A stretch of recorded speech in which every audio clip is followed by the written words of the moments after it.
नमो अरहंताणं नमो सिद्धाणं नमो आर्याणं नमो अध्यायाणं नमो लोये सवसाहुरं शुद्धात्मानमनेकान्तं साधमुक्तं मंगलम वंदे संदष्टसिद्ध्यर्थं संदष्ट्यर्थप्रकाशकं मंगलम भगवान् वीरो मंगलम गौतम गणे मंगलम कुंदकुंदाख्यो जैन धर्मोस्तु मंगलम सर्वमंगलमंगलं सर्वकल्याणकारकं प्रधानं सर्वधर्माणां जैनं जयत्शासनम्।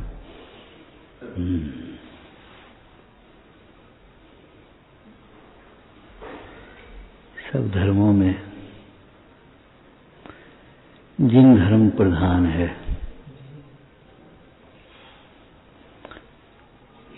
थोड़ा सा भावात्मक अर्थ अगर विचारें तो सब धर्मों में जितेंद्रियता प्रधान है। यदि मन इंद्रियों बस में नहीं है तो कोई मतलब नहीं है धार्मिक क्रियाओं के, धार्मिक ज्ञान से। जिन्हें जितेंद्रिय जिन धर्म प्रधान है तो ये धर्म तो इंद्रियों के जीतने रूप है। जित मोह जितेंद्रिय, मोह राग द्वेष से रहे जो वितराग भाव है उसे ही तो यहाँ धर्म कहा है।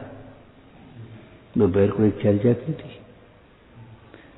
जिन धर्म किसी व्यक्ति के विचार नहीं है, किसी व्यक्ति की एक समूह की मान्यता नहीं है, ये धर्म तो अनादि निधन वस्तु का स्वभाव है, अकृत्रिम। मन इंद्रियां यदि बस में नहीं हुई तो ये तुम्हारे धर्म कहां से हुआ? और बस में होने का समझदार जी में क्या अर्थ किया? इंद्रियों को भिन्न जाना। जिन्होंने अपने अतीन्द्रिय स्वभाव को, आगे बोलो, अतीन्द्रिय ज्ञान से, अतीन्द्रिय स्वभाव को अतीन्द्रिय ज्ञान से जानकर अतीन्द्रिय आनंद का अनुभव किया, सचमुच वे जैन हुए, जितेंद्रिय।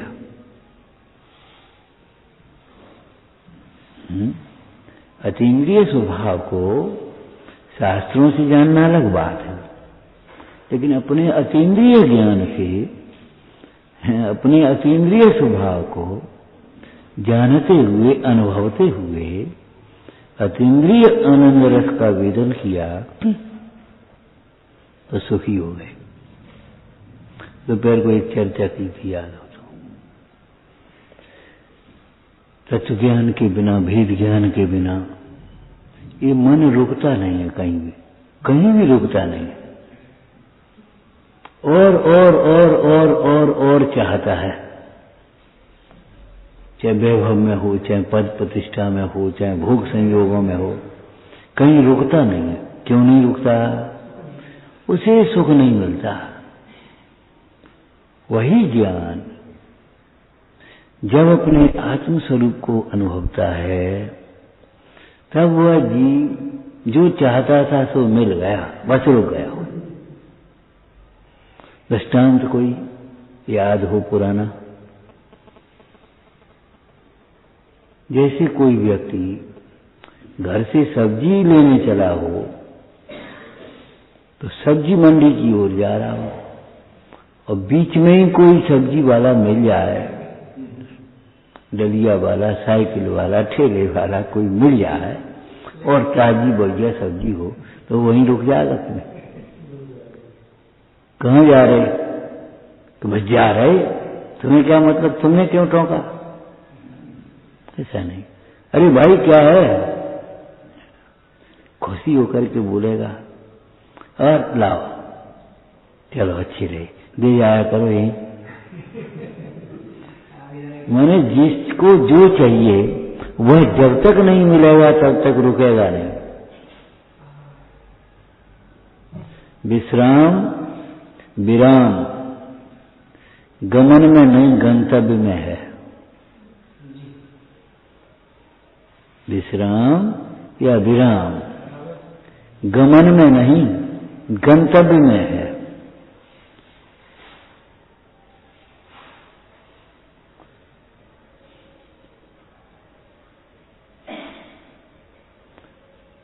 यात्री तब तक चलता रहता है, गाड़ी बदलता रहता है, चलता रहता है। कब तक? जब तक उसे गंतव्य नहीं मिल जाता, तब तक रुकेगा ही नहीं। अल्प विराम की बातें अलग हैं, हाँ, लेकिन विराम गमन में नहीं गंतव्य में है।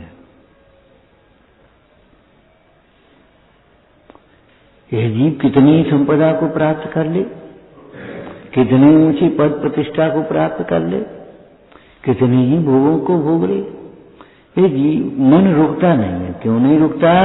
उसे जो चाहिए सो मिलता नहीं। जीव को और कुछ नहीं चाहिए, एक सुख चाहिए,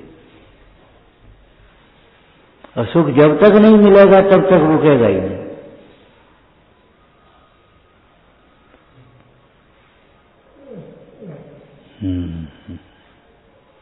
जिन ज्ञानी जनों को या अपना सुख अपने में मिल गया, बस वहीं रुक गया। इसको वहीं रुक गया।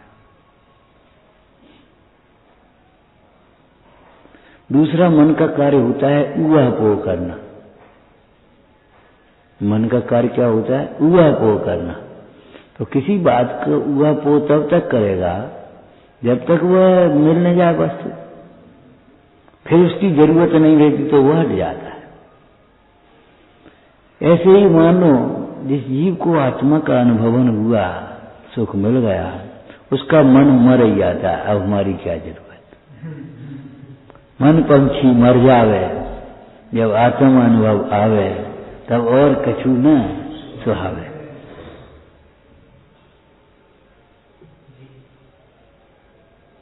रुक जाना, मर जाना, मन पावे विश्राम।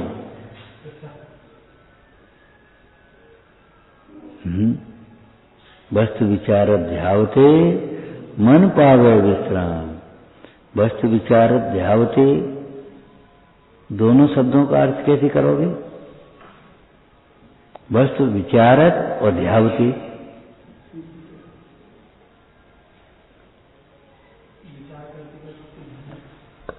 बोलो बोलो। वस्तु विचार ध्यावती, जब वस्तुओं का विचार किया तो पर वस्तु में तो एकाग्र होगा नहीं, वहां सुख मिलेगा नहीं। स्वरूप में एकाग्र होता है। एकाग्रता का नाम ध्यान है। भक्तामृत सूत्र में एक काव्य आया, मन्ये वरम हरिहरादेव दृष्टा है। हे भगवान, जब हम इधर उधर देखते रहे तो आप में मन रुका, और आपको देखने के बाद फिर कहीं नहीं गया। क्यों? जो चाहिए सो मिल गया। तो वस्तु विचारक और ध्यावती, वस्तु स्वरूप का विचार किया जाए। चलो पुद्गल का विचार करो, तो पुद्गल में तो सुख है नहीं। पुद्गल कोई ध्यान का ध्येय है नहीं, रमने लायक है नहीं। धर्म धर्म, आकाश, काल, कुछ नहीं। अन्य द्रव्य, अन्य जीव कहना ही, तो फिर कहाँ रोक गया? वस्तु विचारक, जब वस्तु स्वरूप का भली प्रकार से विचार किया तो एक जगह उपयोग रोक गया, अपना उपयोग अपने में एकाग्र हो गया। चिंता निरोध, एकाग्र चिंता निरोध ध्यान है ना। तो चिंता काय की? चिंता से तो सुख नहीं मिलता। जब जीव ने विचार किया तो चिंता से तो सुख नहीं मिलता। चिंता से कोई कार्य नहीं होते, प्रयोजन की सिद्धि नहीं है। चिंता तो प्रयोजन का घातक है। प्रयोजन सिद्धि में चिंता बाधक है। सुख की चिंता तो करते हैं ये जीव, अभिलाषा करते हैं, लेकिन चिंता और अभिलाषा ये कोई उपाय नहीं है। पद्म पुराण जी में एक बहुत सुंदर लाइन है कि जैसे पर कटा पक्षी, पर कटा हुआ पक्षी उड़ने की वांछा करे तो वो उड़ नहीं सके। ढूंढारी बात है ना, पर कटा पक्षी उड़ने की वांछा करे तो वह उड़ नहीं सके। ऐसे ही विवेक से रहित, ज्ञान से रहित ये प्राणी सुखी होने की वांछा करे, लेकिन सुख का उपाय न जानने के कारण तड़फ तड़फ करके दुखी है। मुक्त न हो सके, मुक्त माने दुख से छूट न सके। मुक्त होना माने दुख से छूट सके।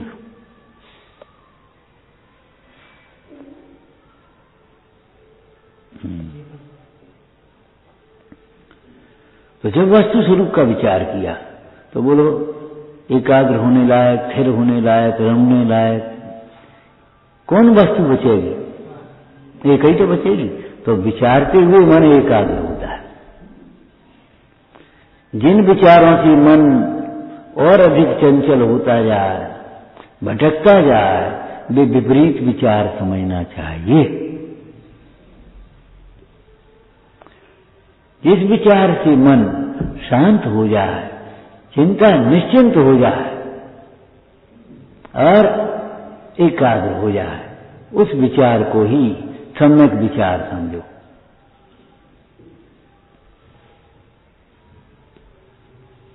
ये चंद्र जैसे विपरीत दिशा में गमन करेगा तो गंतव्य दूर होगा, सही दिशा में गमन करेगा, चाहे धीरे करे कि जल्दी करे, वो बात अलग है, लेकिन सम्यक दिशा में करेगा तो गंतव्य की ओर पहुंचेगा। और विपरीत दिशा में करेगा तो जिन विचारों से कसाएं लंबायमान हो, दुखी होने लगे। देखो, पहले कोई वस्तु बुरी लगती है तो मन में खिन्नता होती है। अब हमने अगर उसमें ईंधन डाल दिया, विपरीत विचार करे, तो थोड़ी देर में मालूम क्या होगा? बड़बड़ाएंगे, भुनभुनाएंगे, फिर बड़बड़ाएंगे, और तीसरी बार फिर क्या होगा? रोएंगे। और तो अभी हम समझ नहीं पाए कि ये विचार विपरीत हैं। जो विचार हमें रोने की ओर ले जाए, रुला ले जाए, वो विचार सम्यक कैसे होगा? रोते को चुप कर देगा, वो विचार सम्यक होगा?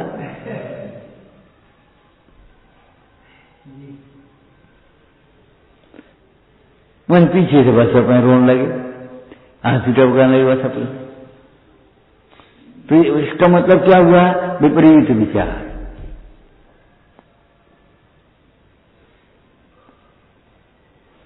सम्यक विचार, मन में खेद हुआ, ये ऐसे कार्य कर रहे, मन में खेद हुआ, भाई इनका परिणमन ऐसा है, बस खत्म हो गई बात। ये बच्चे उद्यम क्यों कर रहे? अरे बच्चे हैं, बच्चे ही तो हैं, बच्चे उद्यम नहीं करेंगे तो बूढ़े करेंगे। बच्चे हैं, इससे तो इनका हित है कि इस बात को शांति से समझाओ। अब सम्यक विचार हुआ नहीं, अब आप चिड़चिड़ा नहीं सकते हो। इन बच्चों के मार परेशान है, दिन भर कहां कहां करते हैं, मानते नहीं है, हम कहां स्वाध्याय करें, कैसे करें, कहां चले जाएं? अरे खत्म हो, अब हो गया विपरीत विचार। अब सम्यक विचार, भाई बच्चे हैं,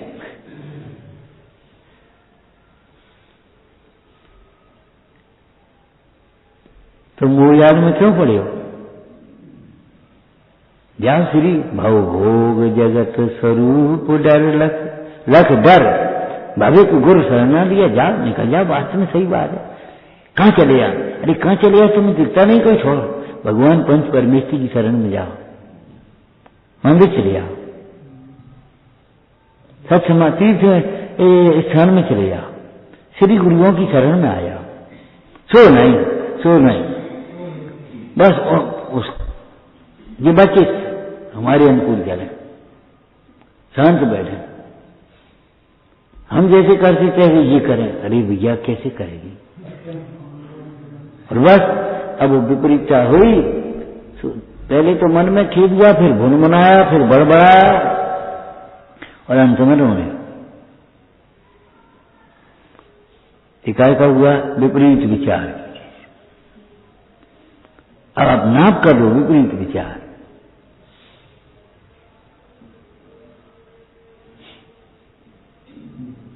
सम्यक विचार होता तो वहीं के वहीं खत्म मामला।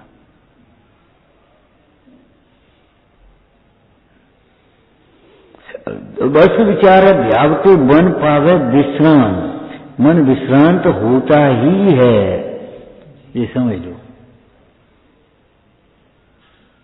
इसमें दोनों ओर से ही तो लगा। वस्तु स्वरूप का विचार करने से ही मन विश्रांत होता है, शांतता मिलती है। ही लग गया। और वस्तु स्वरूप के विचार से मन विश्रांत होता ही है। मन चंचल रह जाए, मन दुखी रह जाए, असंभव। ज्ञानी मगन विषय सुख माएंगे विपरीत संभव नहीं, ऐसे ही यहां लगा देना। समाधान न हो है,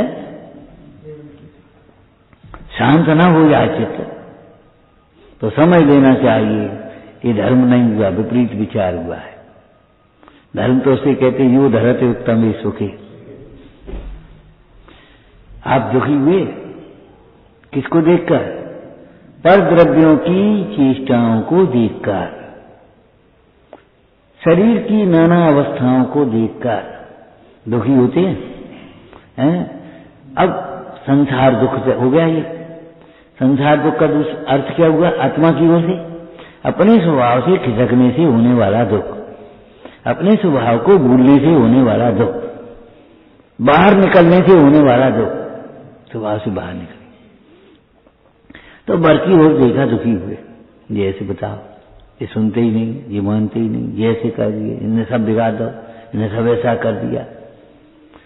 अब वस्तु विचार अध्यावते मन पावे विश्राम। भैया इस काल का ऐसा ही परिणमन है, इस द्रव्य का ऐसा ही परिणमन है।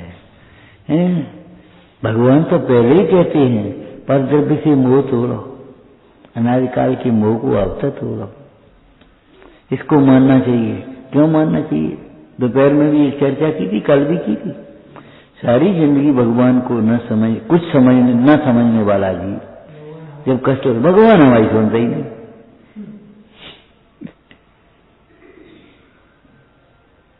तूने भगवान की कब सुनी है?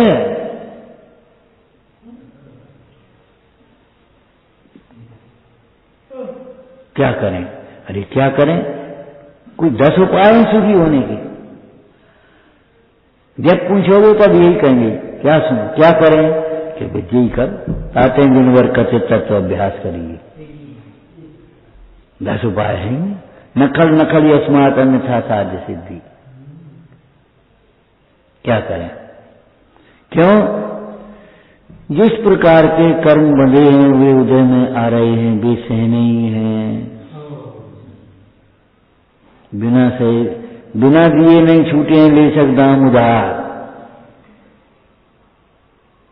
भी जब सहने ही है, अब तुम संक्लेशता करो तो संक्लेशता करने से दुख बढ़ेगा। सुख तो नहीं होगा, दुख बढ़ेगा। एक दूसरा बोलो, पुण्य घटेगा। पुण्य घटने से तुम्हारा प्रभाव भी बढ़ेगा। कोई बात शांति से अगर तुम कहोगे इनसे तो वे सुनकर के थोड़ा विचार भी करेंगे। और तुम चिड़चिड़ाओगे रोज तो मालूम है इनके मन में क्या, अरे ये तो जो ही कह रहा है, चला दीजिए, करने दीजिए, चला। क्यों? वो प्रभाव घट गया, पुण्य घट गया।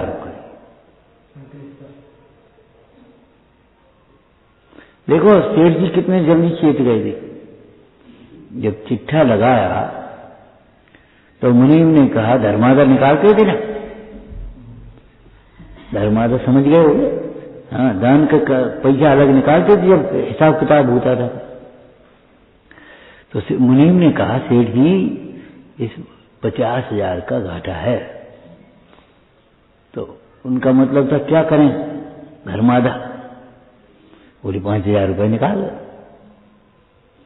बोले साहब घाटा है कि घाटा ये किस बात का कह रहा है कि पुण्य घट गया?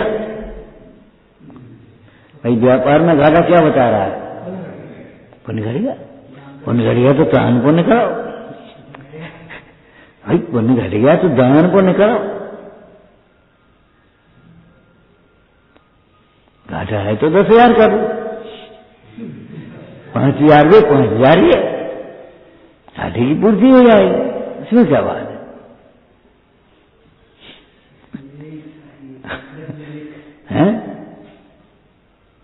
फिर उन्होंने दूसरी भाषा में समझा दिया उसको, मुनि जी काय को अभी घाटा, अभी घाटा काय का, नग्न पैदा हुए थे,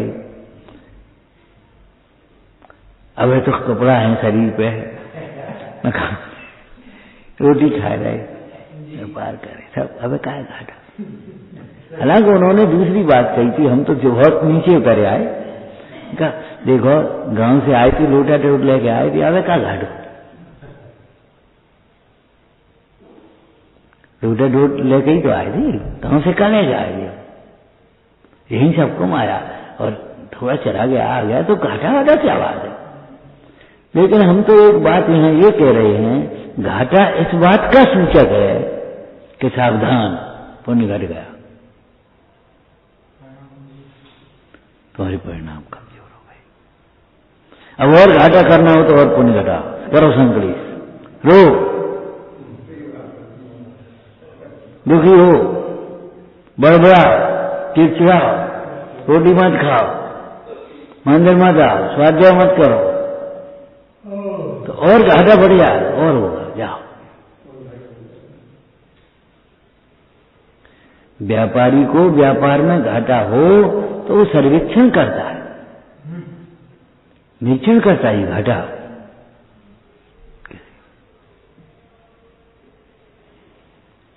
तो कैसा रत्नत्रय भी एक व्यापार है, विचारना, संक्लेश परिणाम से दुख बढ़ेगा, पुण्य घटेगा, धर्म तो होगा ही नहीं, धर्म की तो पात्रता ही नहीं है संक्लेश परिणाम वाले जीव को। अगर वो किताब खोल करके बैठ जाएगा मन नहीं लगेगा, मंदिर में आ जाए तो मन नहीं लगेगा, मन लगेगा ही नहीं, संक्लेश परिणाम में धर्म ध्यान में मन नहीं लग सकता, पात्रता नहीं।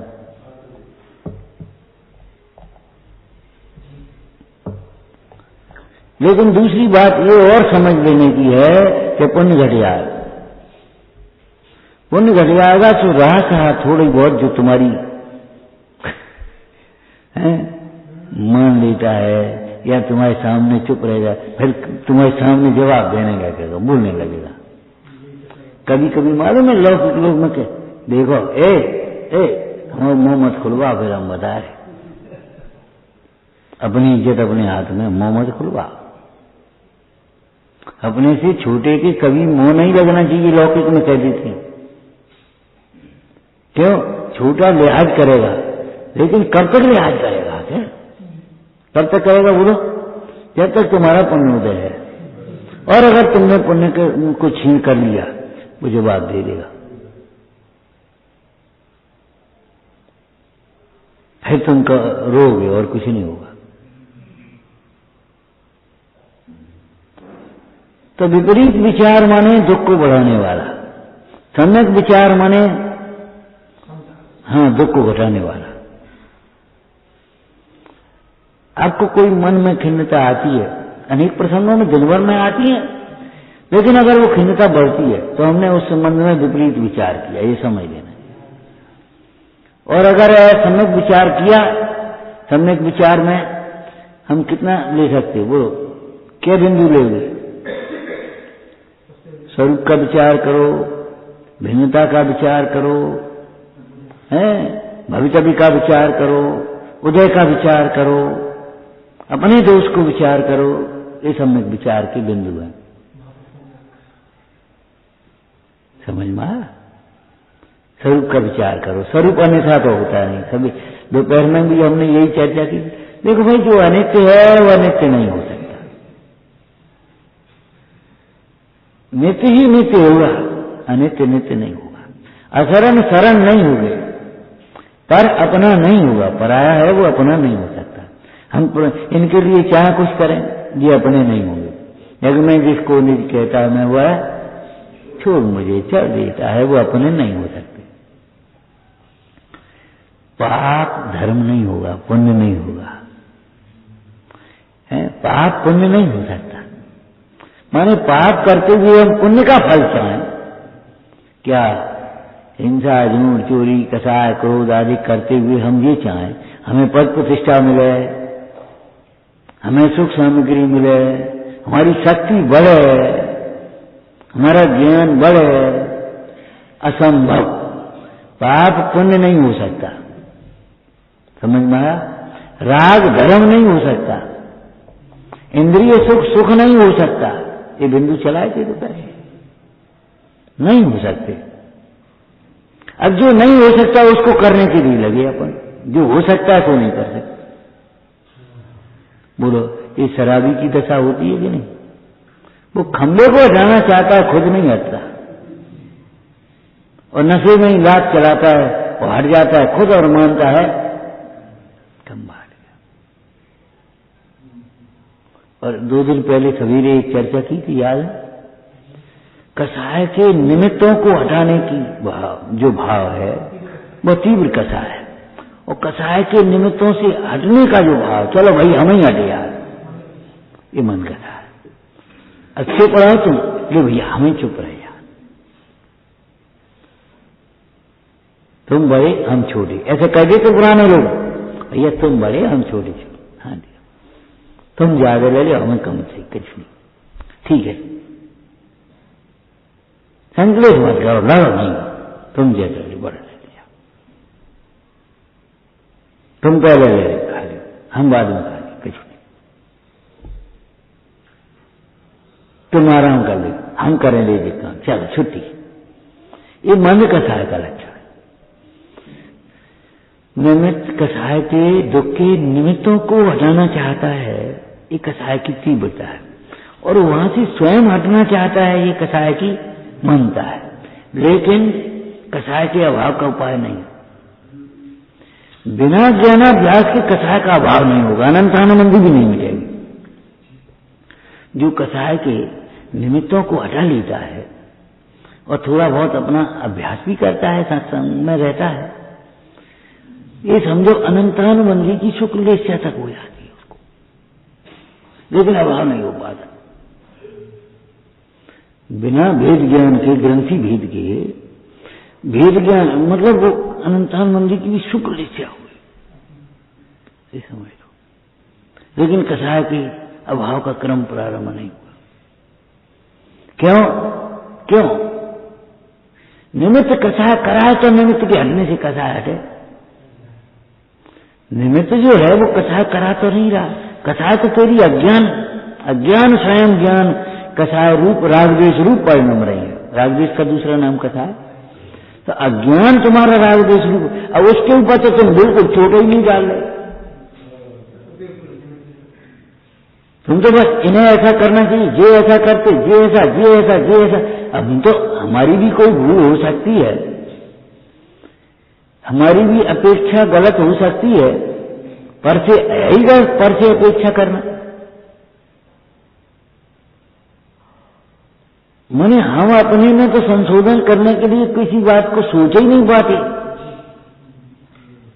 अब चुप रहो तो तुम ही चुप रह जाओ ना, जब तुम चुप नहीं रह सकते तो विश्व कैसे रहेगा?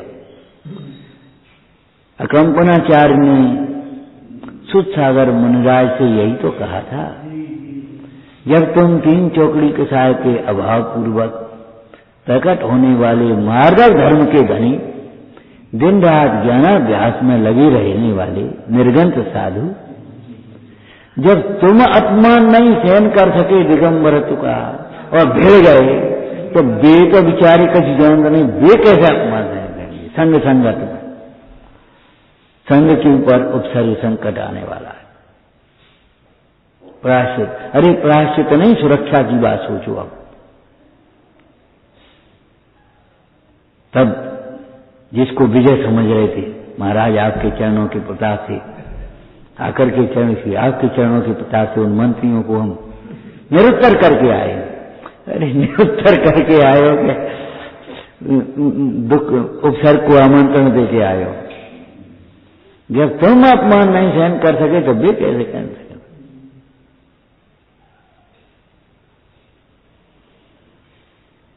अब सम्यक विचार सुरसागर महाराज का, महाराज भूल हुई और इस भूल का दंड भी मैं भोगूंगा, संग नहीं। और आज मैं वहीं खड़ा रहूंगा जहां विवाद हुआ था। मंत्री लोग आएंगे कोई उपसर्ग करने, मैं वहीं मिल जाऊंगा तो मेरे ऊपर ही उतरेगी, संग की सुरक्षा हो जाएगी। देखो समाधान, सम्यक विचार। अब क्या हुए, अब क्या करें, अब वो तो हो गई और हमें कहा हम नहीं समझती, समाधान नहीं हो रहा। भाई क्या करें का मतलब कोई एक एक कदम पर नया नया काम करने की बात है। अब क्या करें, अब सो जाओ, अब क्या करें, उठ जाओ, अब क्या करें, रोटी खाओ। है ऐसी कोई धर्म की मार्ग है, मुक्ति मार्ग ये है? मुक्ति का मार्ग तो एक ही आनंद रूप है ना, तो एक ही एक। अब क्या करें क्या आत्मा अनुभव, अब क्या करें क्या आत्मा अनुभव, अब क्या करें क्या आत्मा अनुभव। क्या हमने समझे ही नहीं? क्या आप समझो, अब समझ गए। आज से लेकर के अनंत काल तक यही करने योग्य है।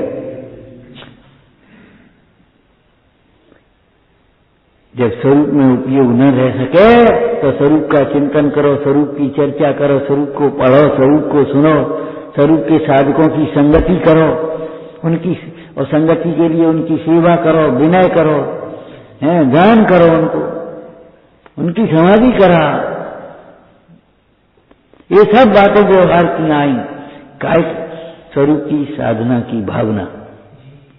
बाद बाकी करने योग्य कार्य कितना, अब क्या करें, अब क्या करें, अब क्या करें, कि अभी अब वस्तु स्वरूप को समझो, वस्तु स्वरूप को समझो। इस निकृष्ट काल में जो होना है वो होगा, पहले भी चौथे काल में जो होना था सो हुआ। क्या करोगे बताओ? लेकिन नहीं, जहां हम जो नहीं हो सकता, जहां हमारा पुरुषार्थ नहीं चल सकता, वहां अड़े हैं, वहां चलाने की कोशिश कर रहे हैं, और जहां चल सकता है वहां सोच भी नहीं पा रहे। कसायों की भाषा में कहें तो अभिमान की पराकाष्ठा है। क्या अपने दोष नहीं देख पाना, पर कई दोष निरंतर, और वो हमेशा यही कहेगा हमारी क्या गलती बता, हमारी क्या गलती है, हमारी क्या गलती है, हमारी क्या गलती है, हम क्या करें बता, हम क्या करें, अरे तुम क्या करें, तुम क्या करो जी, 10 बार तो कहा कर। निर्वाणी का अभ्यास करो, अपनी परिणति को रोको, और कोई उपाय नहीं, कोई उपाय नहीं, समेटो समेटो समेटो। गीता में आया, कछुआ जैसे उपद्रव होने पर ऐसे समेट जाता है, कछुआ ऐसे ही ये योगी अपने उपयोग को ऐसे समेट।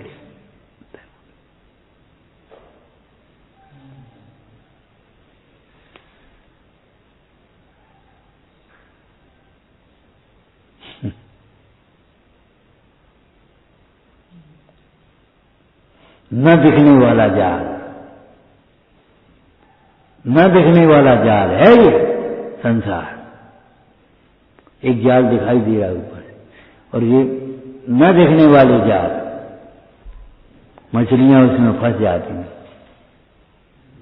पक्षी उसमें फंस जाते हैं। दाना डाला और जाल डाल दिया, दिखाई तक नहीं देता ऐसा जाल, और जाकर के जो नहीं रोक पाए तो ऐसे ही न दिखने वाला जाल है। इसमें क्या है?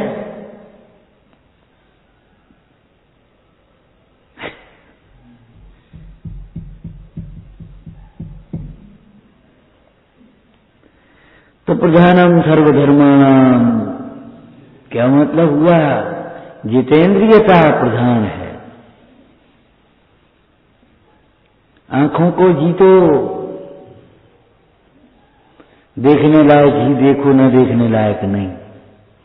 कानों को जीतो, सुनने लायक ही सुनो, न सुनने लायक नहीं। अनसुनी कर दो।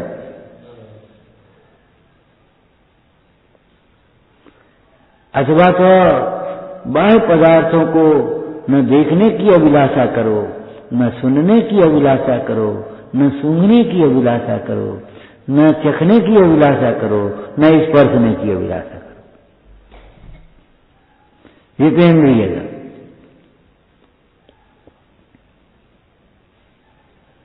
क्यों? बाह्य पदार्थों को न देखने से सुख मिलेगा, न सुनने से सुख मिलेगा, न सूंघने से सुख मिलेगा, न चखने से सुख मिलेगा, न स्पर्शने से सुख मिलेगा। सुख तो अपने चैतन्य को स्पर्शने से, अनुभवने से मिलेगा।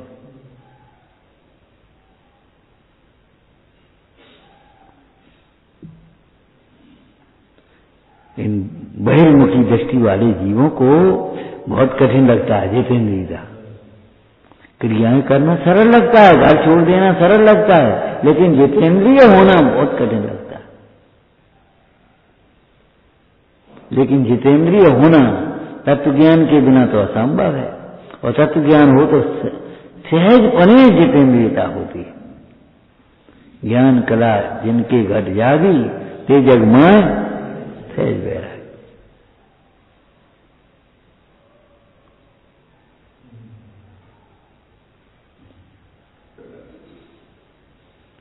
कैसा दुर्लभ अवसर है, बड़बड़ाने में, भुनभुनाने में, रोने धोने में जीवन चला जाए। अरे रे प्रभु, भारी भूल, भारी भजन में भारी भूल शब्द लिखा है।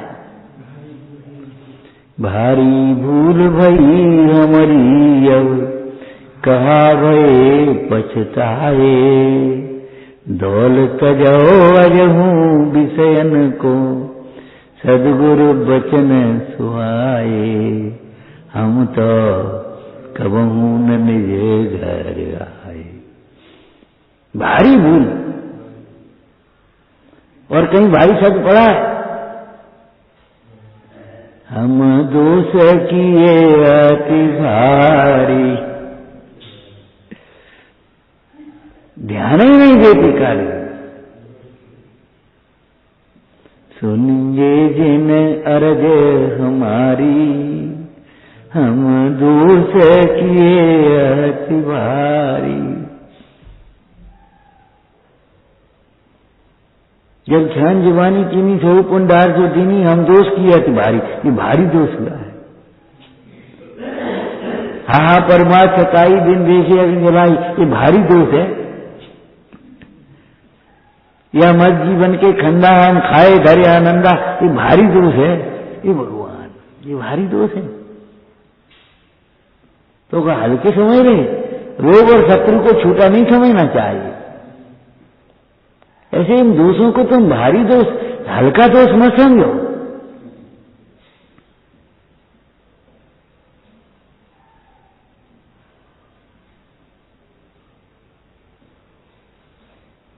नदियन विचीर दुआए कुशन के जी, भारी दोष है ये।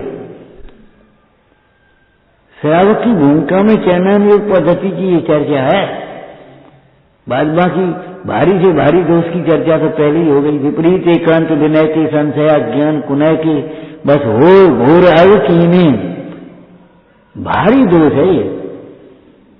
हम दोष किए अति भारी। अब तुम सोचे, हर दोष के बाद ये भारी दोष की याद करो। सपरस रसना घ्राणन को, चक्रान विषय सेवन को, बहु कर्म किए मनमानी, ये भारी दोष है। मनमानी प्रवृत्ति का ये भारी दोष है, भारी दोष। इस दोष को हल्का मत समझ लेना कहीं।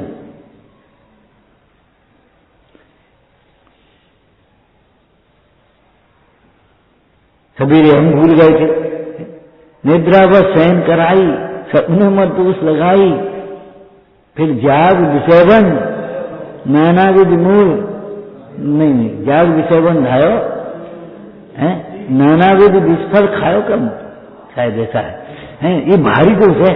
सवेरे उठ करके हमने पंच परमेष्ठी भगवान का स्मरण नहीं किया, शुद्ध आत्मा का स्मरण नहीं किया, ये भारी दोष है, छोटा दोष नहीं है।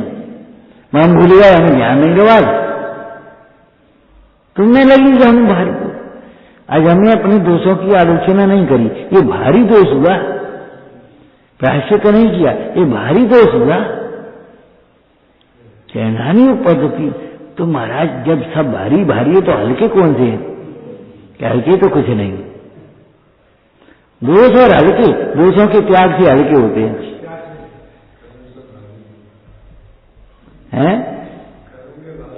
हाँ, कर्म सब भारी हैं, डुबोने वाले हैं, भारी दोष। जितेंद्रियता प्रधान धर्म है। वह जितेंद्रियता कैसे आती है? अतीन्द्रिय स्वभाव को, पहले फिर लाइन दोहरा, अतीन्द्रिय स्वभाव को अतीन्द्रिय ज्ञान से अनुभवते हुए अतीन्द्रिय आनंद में तृप्त होता है, तब यह जीव जितेंद्रिय होता है।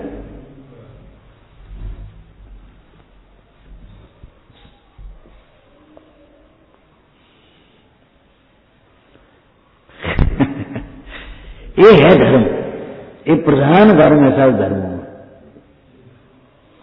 परमार्थ धर्म है, निश्चय धर्म है, वास्तविक धर्म है। ये सारे कार्य इसी धर्म के लिए, इसी के लिए हैं। आंखों से शास्त्र पढ़ना, कान से शास्त्र सुनना, ये तो पहली सीढ़ी है तिटकिन्ना जाती। बाद बाकी अतीन्द्रिय ज्ञान से अतीन्द्रिय स्वभाव को अनुभवते हुए अतीन्द्रिय आनंद में तृप्त रहे।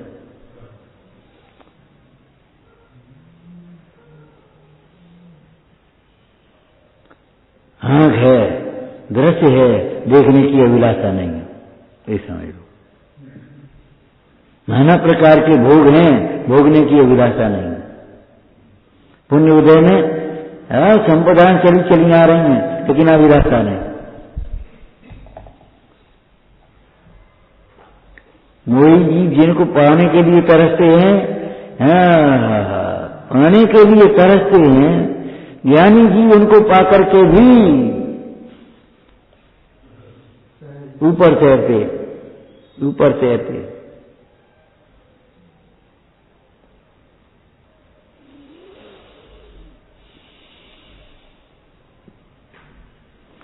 चेतन जी तुम जाग बिलोको, अपने को चेतन समझ करके फिर देखो, लाग रहे कि माया के टाइम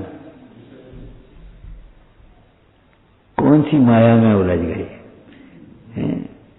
माया धन को भी कहते हैं, और अन्य दर्शनों में तो माया में सारा संसार ही ले लिया। ब्रह्म और माया दो ही चीज है। लाग रहे कि माया के चाहिए, कौन सी माया के में लग रहे हो तुम? अपनी माया को देखो, हाँ, अपनी विभूति को पहचान देखो। तुम कोई दरिद्र थोड़े ही हो, तुम दूसरे की विभूति देख करके ललचा रहे हो। एक लाइन कही थी, याद है तुम्हें? बस इतना ही कहेंगे।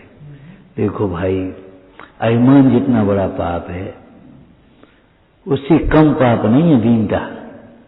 हम कुछ नहीं है, हम का है जी भैया, ठीक है जी, अच्छो कर ले, हम कुछ नहीं करो। ये हीन भावना एक बहुत बड़ा पाप है। दीन भयो प्रभुपद जपे मुकट कहां से हो। दीन होकर के भगवान को भी जपेगा तो भी मुक्ति का मार्ग नहीं मिलेगा। स्वाधीन होकर के भगवान को पहचानेगा, भगवान को भजेगा, तो तुझे मुक्ति का मार्ग मिलेगा। दीन होकर के भगवान को भी भजेगा, भगवान को भी जपेगा, तो मुक्ति का मार्ग नहीं मिलेगा। दीनता एक अभिशाप है। ठीक है, हमारा क्षेत्रम कम है, कोई बात नहीं, बना रहेंगे। निर्वित चिकित्सा नाम का अंग केवल दूसरों में ही लगाने लायक नहीं है, अपने में भी तो लगा। अपने क्षेम को कम देखो, अपने उदय की कभी तीव्रता हो जाए, अपने कोई की विशेषता हो जाए, तो भी ऐसी गिलानी मत करो कि अपने से ही विमुख हो जाओ। कभी गिलानी में आकर के आत्मघात की मत सोचना। श्रेणिक ने इतना अवसर किया, यशोधर मुंडाज की क्षमता को देख करके इतना प्रभावित हुआ, बोले अब क्या करें, क्या मुंह दिखाएं, आत्मघात कर। यशोधर मुंडाज ने कहा, हे राजन क्या करते हो, पाप नहीं पापों से दूर, आत्मघात नहीं, उठो आत्मा को पहचानो। इस आत्मा को पहचाने बिना तुमने ये अवसर और पाप किया है, उस आत्म स्वभाव को पहचानो और आत्म साधना के मार्ग में लगो, सब में दर्शन प्रकट करो, रत्नत्व की भावना भाव।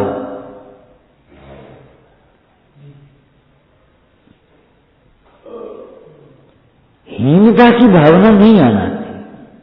ये विचिकित्सा नाम का दोष है, अपने में, अपने अंदर नहीं, अपने को लक्ष्य करके भी नहीं करो। इनकी कोई हीनता देख करके इनकी गिलानी मत करो, और अपने की हीनता देखकर अपनी गिलानी करो। अरे उस रोग का इलाज करो, गिलानी करने से क्या होता है? गंदगी को साफ करो। गुरु के संबंध में कल परसों कहा था गुरु दोषों को माफ भी करते हैं और साफ भी करते हैं।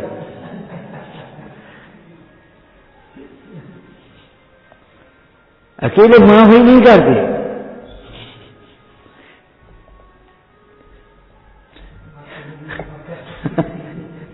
माफ भी करते हैं और साफ भी करते हैं। माने दोषों को छोड़ा, बताते भी हैं, दोषों का ज्ञान भी कराते हैं और दोषों को छुड़ाते भी हैं, दोषों का त्याग भी कराते हैं।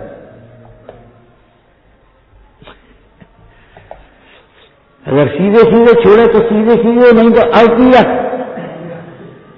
ताड़ना करके भी दोष छुड़ाते।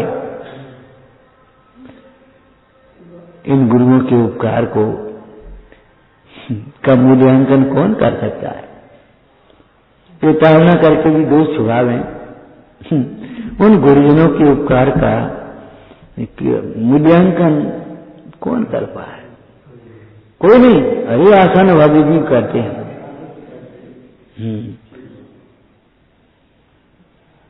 आसन भाभी जी का मूल्यांकन कर। चेतन जी तुम जहां भी दिलो को वैसे ही देख रहे अंधेरे में, मोह के अंधेरे में, ये मेरा जी मेरा जी मेरा जी मेरा जी मेरा जी मेरा। जाग के देखो तब तुम्हें लगेगा ये मेरा नहीं है, ये तो भिन्न है।